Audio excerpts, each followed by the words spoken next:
Assalamualaikum warahmatullahi wabarakatuh. Bismillah, alhamdulillah, wassalatu wassalamu ala rasulillah, wa ala alihi wa man nasahul falah. Kali ini kita akan membahas di bab 1 tentang kajian Quran Surat Al-Anfal ayat 72 dan hadis tentang pentingnya mengendalikan diri atau mujahadah an-nafs.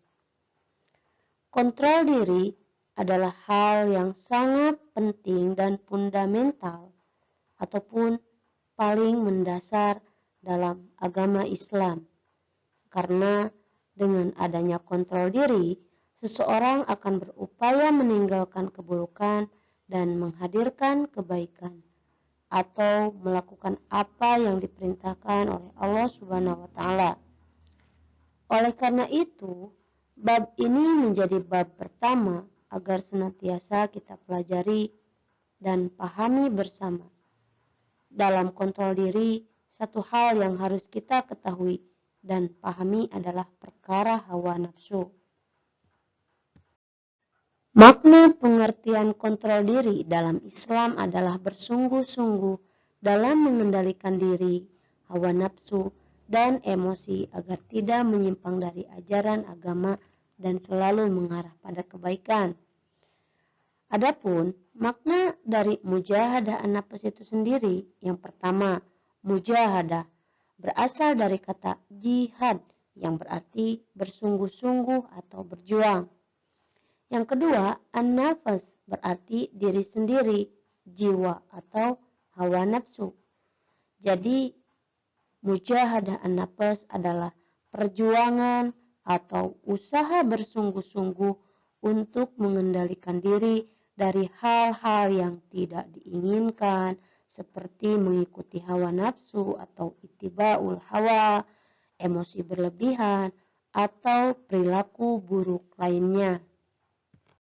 Maka Allah pun berfirman dalam Quran Surat Al-Anfal ayat 72 yang berbunyi, A'udzu billahi minasyaitonir rajim. Bismillahirrahmanirrahim. Innal ladzina amanu wa hajaru wa jahadu bi amwalihim wa anfusihim fi sabilillahi wal ladzina awaw wa nasaru والذين آووا ونصروا أولئك بعضهم أولياء بعض والذين آمنوا ولم يهاجروا ما لكم من ولايتهم من شيء حتى يهاجروا وإن تنصركم في الدين فعليكم النصر إلا على قوم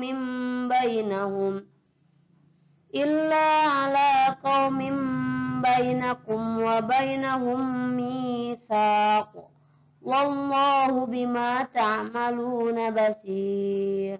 Shadaqallahul adzim. Asbabun nuzul dari ayat tadi bahwa menurut Ibnu Munzir, ayat ini diturunkan sebagai jawaban dari pertanyaan kaum muslimin. Bagaimana kalau kami memberi dan menerima harta waris dari saudara kami yang musyrik? Maka ayat ini diturunkan sebagai penjelasan bahwa antara kaum mukmin dan kaum kafir tidak saling mewarisi harta. Itu poin pertama. Yang kedua, riwayat lain yang disampaikan oleh Ibnu Sa'ad menyebutkan bahwa Rasulullah SAW telah mempersaudarakan Zubair bin Awam dengan Ka'ab bin Malik. Zubair berkata, saat perang Uhud, aku melihat Ka'ab terluka parah. Kemudian aku berkata kembali, jika dia meninggal, dia terputus hubungan keluarganya dan aku akan menjadi pewarisnya. Maka ayat ini turun dan menjadi dasar dalil bahwa warisan itu diberikan bagi orang yang memiliki hubungan kerabat, pernikahan, dan satu agama. Jelas, asbabun nuzul atau sebab turunnya ayat tadi terdapat 2 poin. Yang pertama menyatakan bahwa ayat ini diturunkan sebagai penjelasan antara kafir dan kaum muslimin tidak saling mewarisi atau tidak bisa mewarisi. Yang kedua, pernyataan tentang ayat ini diturunkan menjadi landasan dasar bahwa warisan itu diberikan bagi orang yang memiliki hubungan kerabat, pernikahan, dan satu agama. Maka isi kandungan ataupun hikmah dan pelajaran yang dapat kita ambil dari Quran Surat Al-Anfal ayat 72 tadi. Yang pertama, menjelaskan kepada kaum muslim tentang sikap yang harus dilakukan saat berhadapan dengan orang kafir. Yang kedua, jalinan kasih dan sayang senantiasa saling melindungi harus selalu dibina antar kaum muslim. Yang ketiga, sesama orang beriman harus saling membantu, menolong, dan memperkuat terutama saat-saat menghadapi musibah atau kesulitan. Yang keempat, bersama-sama memikul beban berat perjuangan, saling menolong dan melindungi baik melalui harta maupun jiwa. Yang kelima, pada setiap kurun waktu atau masa bakal ada sekelompok orang yang mementingkan diri sendiri. Yang keenam, keberhasilan dan kesuksesan sangat dipengaruhi oleh komitmen yang tinggi, ikhtiar yang sungguh-sungguh, kontrol diri, dan kebersamaan dalam merasakan suka dan duka. Yang ketujuh ataupun yang terakhir, perlunya umat melakukan hijrah di saat menghadapi situasi dan kondisi yang tidak menentu. Ketika umat itu sedang ada masalah yang tidak dipecahkan sendiri di tempatnya, maka seseorang bisa berpindah ke lain tempat atau menenangkan diri dan bisa kembali lagi ke tempat asal semula. Maka sikap dan perilaku yang mencerminkan ayat atau Quran Surat Al-Anfal ayat 72 tadi, yang pertama, kita harus memegang komitmen atau perjanjian, keterkaitan. Ketika kita mempunyai tujuan, kita harus memegang komitmen tersebut. Yang kedua, tradisi diaspora. Tradisi diaspora itu yaitu menjelajahi kawasan dunia. Untuk apa? Untuk menemukan umat Islam agar kita bisa bersilaturahmi, saling menghormati, saling beradu kasih sayang, beradu nasib ketika kita bertemu di negara lain. Yang ketiga, kita harus bisa mengontrol diri dengan emosi kita. Kita harus bisa berintrospeksi dulu ketika mempunyai kesalahan dari orang lain ataupun orang lain mempunyai kesalahan. Jangan asal kita bertindak, tapi harus diselidiki, harus diintrospeksi dulu diri kita, mana mungkin ataupun mungkin kita yang salah ataupun orang lain yang salah paham kepada kita. Maka kita harus mengontrolnya terlebih dahulu dan kita selidiki. Yang ketiga, kita harus saling melindungi, sesama muslim saling menyayangi. Yang ketiga, selanjutnya, setiap kehidupan pasti dilingkupi keburukan. yang terakhir hijrah. Ketika kita tidak bisa memutuskan suatu masalah di tempat itu, maka kita bisa berpindah ke tempat yang lain untuk menenangkan diri dan memecahkan masalah. Ketika kita sudah tenang dan bisa dipecahkan masalah tersebut, maka kita bisa kembali lagi. Maka kita simpulkan dari penjelasan ayat Quran Surat Al-Anfal ayat 72 tadi, bahwa Allah Subhanahu wa Ta'ala dan Rasul-Nya menjelaskan kepada umat Islam tentang pentingnya mujahadah an-nafs. Mujahadah an-nafs adalah seseorang yang mampu mengendalikan hawa nafsu yang ada di dalam dirinya. Artinya, bentuk dari mujahadah an-nafs itu sendiri, menurut Quran Surat Al-Anfal ayat 72 itu adalah orang yang mau berhijrah dan berjihad di jalan Allah Subhanahu wa Ta'ala. Maksud dari berhijrah yaitu berpindah dari suatu keadaan yang tidak baik menjadi baik, dan itu memerlukan kesungguhan yang luar biasa. Berjihad artinya berjuang di jalan Allah, bisa berupa harta bahkan nyawa. Maka jadi pada hakikatnya melawan hawa nafsu itu sangat susah. Ia laksana perang melawan diri, sebuah pertarungan tiada henti dan berlangsung sepanjang ruh bersemayam di badan.